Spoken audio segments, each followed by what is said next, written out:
Hola, ¿listos para desvelar uno de los grandes misterios del comercio mundial? Hoy hablamos de los Incoterms. Venga, que vamos a meternos de lleno en ese lenguaje secreto que hace que las mercancías se muevan por todo el planeta. Seguro que más de una vez, al ver una factura o un contrato, han aparecido estas siglas: FOB, CIF, DDP, y una se pregunta, ¿pero esto qué es exactamente? Parece un código secreto, ¿verdad? Y bueno, en cierto modo lo es, pero que no cunda el pánico, que para eso estamos aquí. Hoy lo dejamos todo clarísimo. Pues bien, la solución a toda esta confusión son precisamente los Incoterms. Fueron creados por la Cámara de Comercio Internacional y son básicamente las reglas del juego. Ponen orden en todo el lío del comercio global y dejan súper claro quién es responsable de qué. Es que, si no existieran estas reglas, cada envío internacional sería una auténtica locura. Imagina las negociaciones, interminables, los malentendidos, un caos total. Pues los Incoterms son el antídoto para todo eso. Pongamos un ejemplo práctico. Una empresa de aquí de España compra algo a una fábrica en China. Sin un acuerdo claro, empiezan a surgir preguntas por todas partes, ¿no? ¿Quién paga el camión desde la fábrica? ¿Y el barco? ¿Quién contrata el seguro? ¿Y las aduanas? ¿Las de China? ¿Las de España? Y la pregunta del millón: si algo se rompe, ¿quién se hace cargo? Pues todo ese lío, todo ese caos, lo resuelve una simple palabra de 3 letras. Vale, antes de zambullirnos en los términos, tenemos que tener claros 2 conceptos. Son la base de todo esto. Así que, vamos a ello. Por un lado está la transferencia de coste. Es muy sencillo, es el punto exacto en el que el vendedor deja de soltar la pasta y empieza a pagar el comprador. Y por otro lado, la transferencia de riesgo. Ojo, que no es lo mismo. Este es el momento en que la responsabilidad por lo que le pase a la mercancía pasa el comprador. Así que, resumiendo, uno va de dinero, el otro va de ¿y si pasa algo? Y aquí está el quid de la cuestión. ¡Atención! Porque el punto donde se transfiere el coste y donde se transfiere el riesgo no siempre es el mismo sitio. Y entender esta diferencia es que es vital. Si no, términos como el CIF son imposibles de entender. Pero bueno, ya llegaremos a eso. Perfecto. Ya tenemos los cimientos. Existen 11 Incoterms en total, pero no vamos a verlos todos. Sería una locura. Nos vamos a centrar en los 4 más comunes, los que aparecen por todas partes. Y para que quede claro, vamos a imaginarlos como si fueran 4 viajes diferentes, 4 historias. El primer viaje. Vamos con el XEW, que viene de Ex-Works, o en español, en fábrica. Como su nombre indica, es la opción más cómoda, por así decirlo, para el vendedor. Su obligación es la mínima de las mínimas.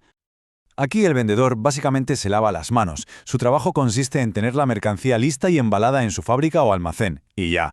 Ojo que ni siquiera tiene que cargarla en el camión. A partir de ese momento, todo, absolutamente todo, es cosa del comprador. Como vemos, tiene que organizar el transporte, gestionar las aduanas de salida y de entrada y, lo más importante, asume el 100% del riesgo desde que la mercancía sale por la puerta de la fábrica. Venga, segundo viaje. Saltamos al que es, probablemente, el Incoterm más famoso de todos, sobre todo para barcos, el FOB, Free on Board, o franco a bordo. Aquí la cosa ya se equilibra bastante más. En un acuerdo FOB, el vendedor se encarga de llevar la mercancía hasta el puerto de origen, hacer el papeleo de exportación y, atención, cargarla en el barco que ha contratado el comprador. El momento clave, el punto de no retorno, es literal, cuando la mercancía está a bordo. En ese preciso instante, ¡zas!, el riesgo y los costes del viaje principal pasan a ser del comprador. Vamos con el tercer viaje, el CIF, coste, seguro y flete. Aquí es donde la cosa se pone interesante. En este caso, el vendedor va un paso más allá. No solo lleva la mercancía al puerto, sino que también contrata y paga el barco y un seguro básico. Parece que el vendedor lo hace todo, ¿verdad? Paga el viaje hasta el puerto de destino. Así que, aquí va la pregunta trampa, la pregunta del millón. Si el barco se hunde en mitad del océano, ¿de quién es el problema? Pues, aunque parezca mentira, es problema del comprador. Y aquí es donde volvemos a lo que explicamos al principio. ¿Recordamos la diferencia entre coste y riesgo? Pues este es el ejemplo perfecto. En CIF, el vendedor paga hasta el puerto de destino, sí, pero el riesgo se transfiere al comprador en el momento en que la mercancía se carga en el barco, en origen. Igual que en FOB, el vendedor paga el viaje, pero si algo pasa, la responsabilidad ya no es suya. Y llegamos al cuarto y último viaje, el DDP, Delivered, Duty Paid o entregado con derechos pagados. Esto es literalmente el polo opuesto al XVV. Aquí la obligación del vendedor es máxima. Para que nos entendamos rápido, DDP es como el Amazon Prime del comercio internacional. Es el servicio todo incluido, la comodidad total para la persona que compra. Con DDP, el vendedor se ocupa de todo, de principio a fin. Organiza el transporte de puerta a puerta, gestiona las aduanas de salida y de entrada, y paga todos los aranceles e impuestos en destino. La única preocupación del comprador es abrir la puerta para recibir la mercancía. Bueno, ya hemos visto los 4 escenarios principales: XEW, FOB, CIF y DDP. Ahora la pregunta lógica es, vale, ¿y cuál elijo? ¿Cómo sé cuál es el camino correcto? Pues la elección va a depender de lo que se busque en cada caso. Hay que hacerse algunas preguntas. Por ejemplo, ¿se quiere tener el control total de la logística? Pues entonces quizá FOB sea una buena opción para un comprador con experiencia. ¿Se prefiere la comodidad absoluta y saber el precio final desde el minuto 1? Pues entonces DDP es la respuesta. O quizá el comprador conoce a un transportista muy bueno en el país del vendedor, pues con EXW podría ahorrarse un dinero. Como se ve, no hay una respuesta mágica. Se trata de ver qué encaja mejor con la estrategia del negocio.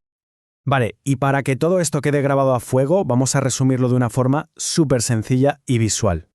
Podemos pensar en estos 4 Incoterms como una especie de escala, un espectro de la responsabilidad que asume el vendedor. En el nivel más bajo, el mínimo de los mínimos, tenemos EXW. Subimos un escalón y está FOB, un punto medio. Un poquito más arriba en responsabilidad estaría CIF, porque organiza el flete. Y en la cima, con la implicación máxima, el todo incluido, tenemos DDP.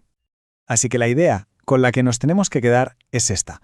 Elegir el Incoterm correcto no es una tontería, no es un simple tecnicismo. Es una decisión estratégica, una decisión de negocio que puede ahorrar mucho dinero, tiempo y sobre todo un montón de quebraderos de cabeza. Y con esto lo dejamos por hoy. La reflexión final que lanzo al aire es esa. Para un negocio que mueve mercancías por el mundo, ¿qué pesa más en la balanza? ¿El control total sobre cada detalle del proceso o la comodidad total de no tener que preocuparse por nada? La respuesta a esa pregunta es la que dirá cuál es el Incoterm perfecto.